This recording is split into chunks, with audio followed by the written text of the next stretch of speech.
La internet está muy cargada, nos pasa seguido, pero estamos aquí nuevamente.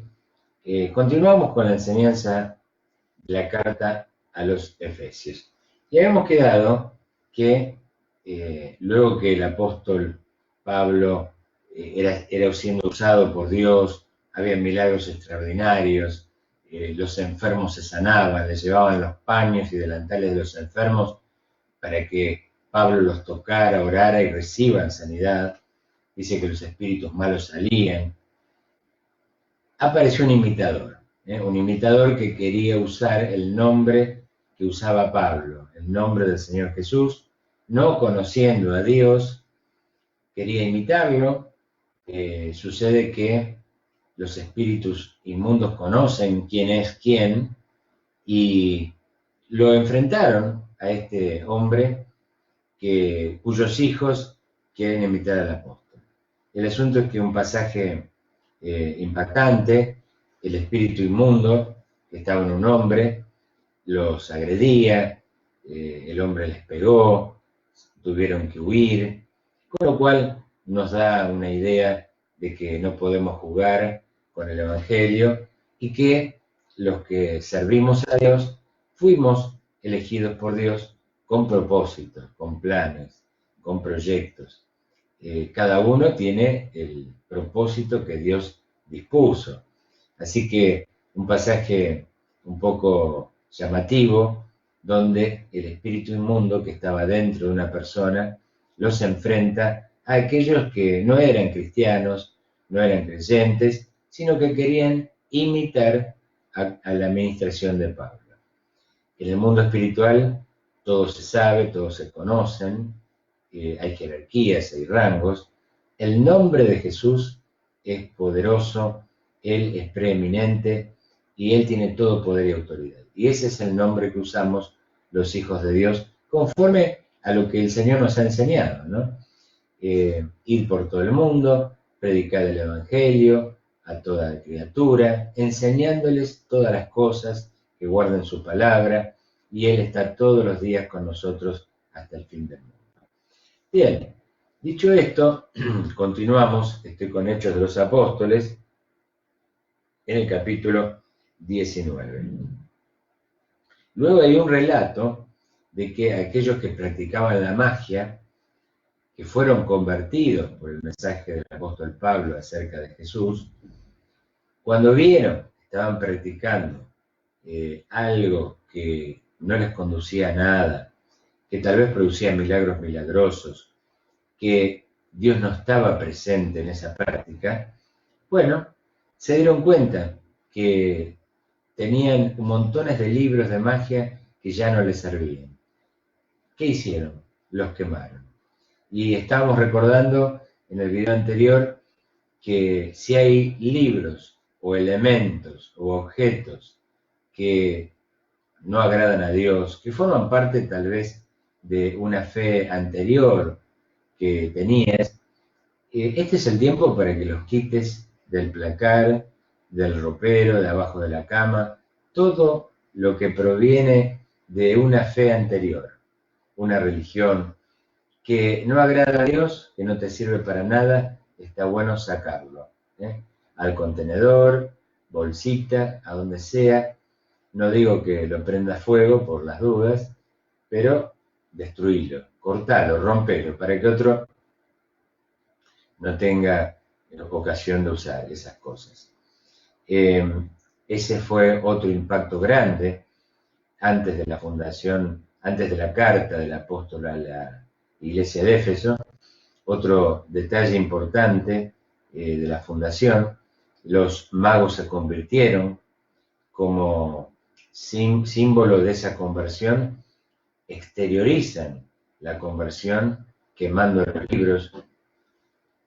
Pero además estaba el tema del negocio que estaba alrededor del templo de la gran diosa Diana. Era un lugar, como dijimos, donde concurría mucha gente de todas partes de la zona. Y se fabricaban imágenes. En este caso eran templos chiquitos, como un souvenir, templecillos de plata. Y aquel que iba de visita al gran templo de la diosa Diana, se llevaba este souvenir, se llevaba este recuerdo, y esto producía mucha fabricación, mucha venta, mucha ganancia. Como el Evangelio entró fuertemente en Éfeso, muchos se convirtieron, como dije antes. Los magos quemaron los libros de magia. Y aquellos que acostumbraban a ir a visitar ese templo y a comprar este tipo de recuerdos, dejaron de hacerlo. Entonces, la economía del templo y los negocios circundantes cambió muchísimo. Y esto a causa de la salvación que provenía de Jesucristo en los corazones de los hombres. Entonces, se produjo un gran alboroto, que está relatado en Hechos de los Apóstoles, y lo vamos a leer juntos, si tenés tu Biblia, en Hechos capítulo 19, versículo 23. Estoy usando la versión Reina Valera, sé que hay muchas, pero vamos a unificar en esta para que podamos seguir el texto de la misma manera. Y dice relativo al alboroto de Éfeso: hubo por aquel tiempo un disturbio no pequeño acerca del camino con mayúscula, o sea, acerca del Señor, acerca de la doctrina, de la palabra de Dios. Porque un platero llamado Demetrio, que hacía de plata templecillos de Diana, daba no poca ganancia a los artífices, a los cuales, reunidos con los obreros del mismo oficio, dijo: varones, sabéis que de este oficio obtenemos nuestra riqueza. Pero veis y oís que este Pablo, no solamente en Éfeso, sino en casi toda Asia, ha apartado a mucha gente con persuasión, diciendo que no son dioses los que se hacen con las manos. Y no solamente hay peligro de que este nuestro negocio venga a desacreditarse, sino también que el templo de la gran diosa Diana sea estimado en nada y comience a ser destruida la majestad de aquella a quien venera toda Asia y el mundo entero. Cuando oyeron estas cosas, se llenaron de ira y gritaron diciendo: grande es Diana de los Efesios. Y la ciudad se llenó de confusión, y a una se lanzaron al teatro, arrebatando a Gallo y a Aristarco, macedonios, compañeros de Pablo. Y queriendo Pablo salir al pueblo, los discípulos no le dejaron. También algunas de las autoridades de Asia, que eran sus amigos, le enviaron recado rogándole que no se presentase en el teatro. Unos, pues, gritaban una cosa y otros otra, porque la concurrencia estaba confusa y los más no sabían por qué se habían reunido. Y sacaron de entre la multitud a Alejandro, empujándole los judíos. Entonces Alejandro, pedido silencio con la mano, quería hablar en su defensa ante el pueblo. Pero cuando le conocieron que era judío, todos a una voz gritaron casi por 2 horas: grande es Diana de los Efesios.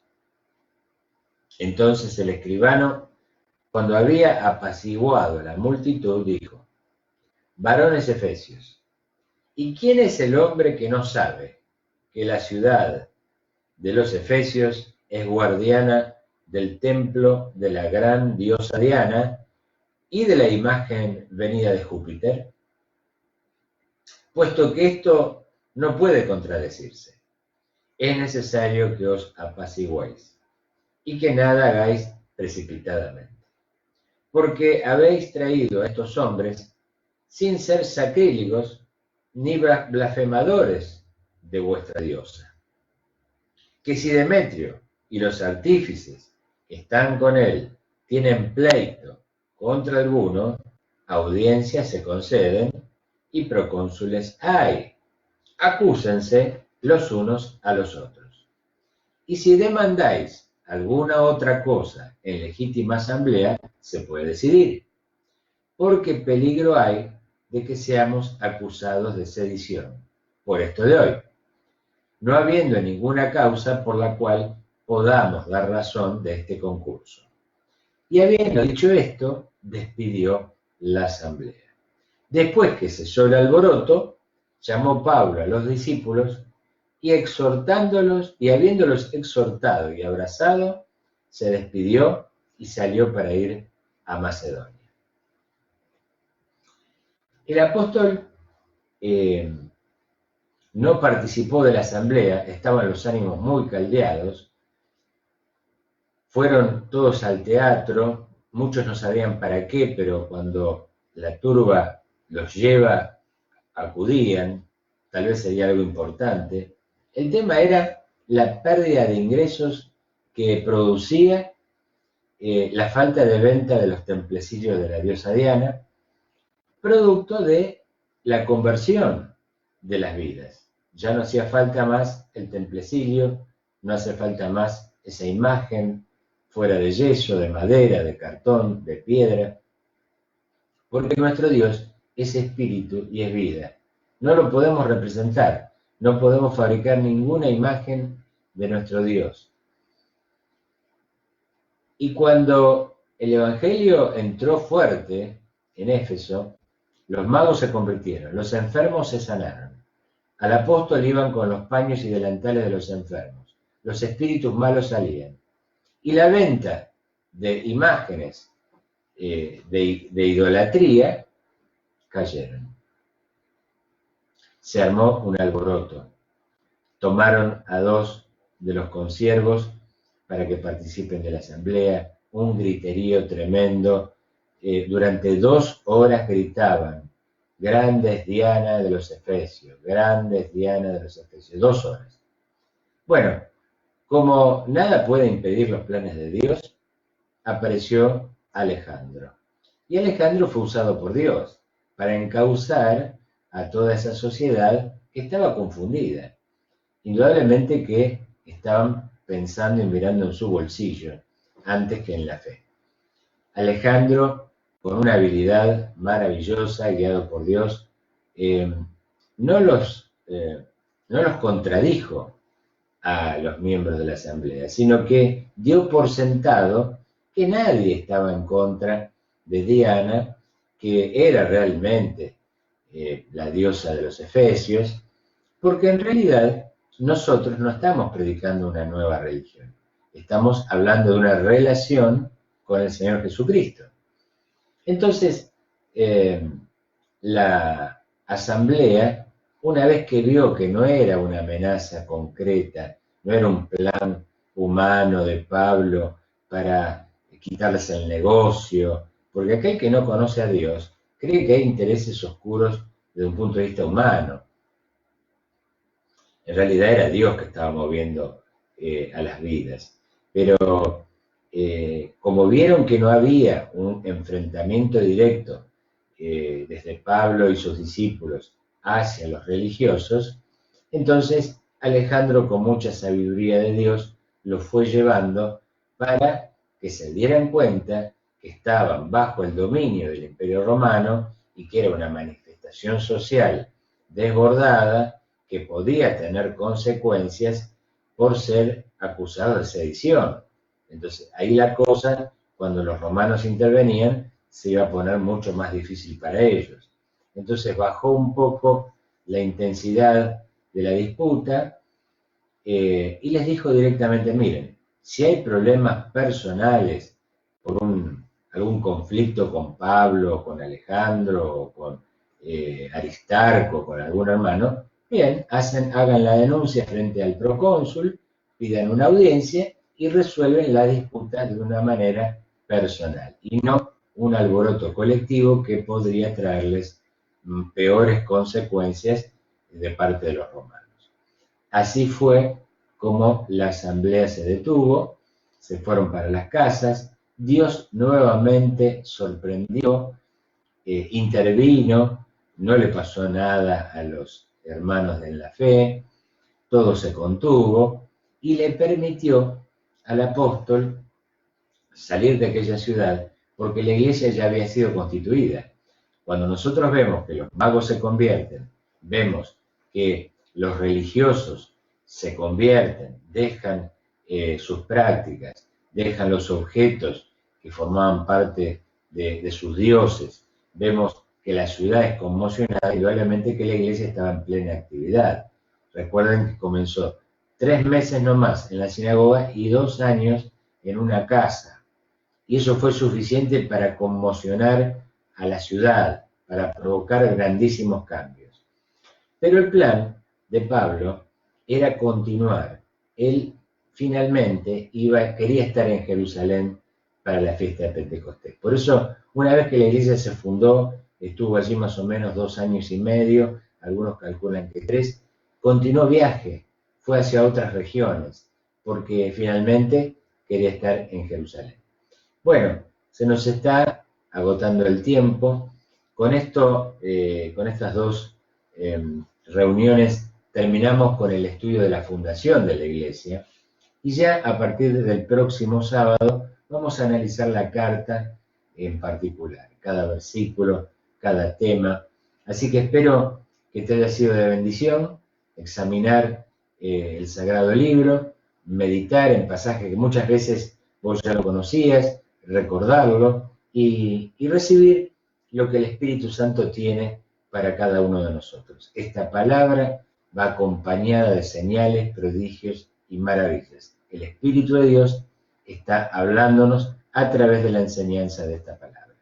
Bueno, por hoy vamos a dejar aquí. Soy el doctor Ángel Ruiz, el presidente del Ministerio Puerta del Cielo de Buenos Aires, y te invito a que mañana, domingo, a las 9 de la mañana, tempranito, te unas con nosotros. Voy a estar con la pastora Adriana para hacer la oración matutina, para comenzar el día de una manera muy distinta. Vamos a alabar a Dios, recibimos el mensaje y luego nos ponemos a orar unos por los otros, que tanto hace falta. Hay muchísima necesidad en este mundo y la Iglesia de Dios tiene que cumplir esa función espiritual, orar y clamar por las necesidades. Nos vemos entonces mañana tempranito y los sábados a las 7 de la tarde una enseñanza de la palabra de Dios y seguimos con Efesios. Chao, Dios te bendiga mucho.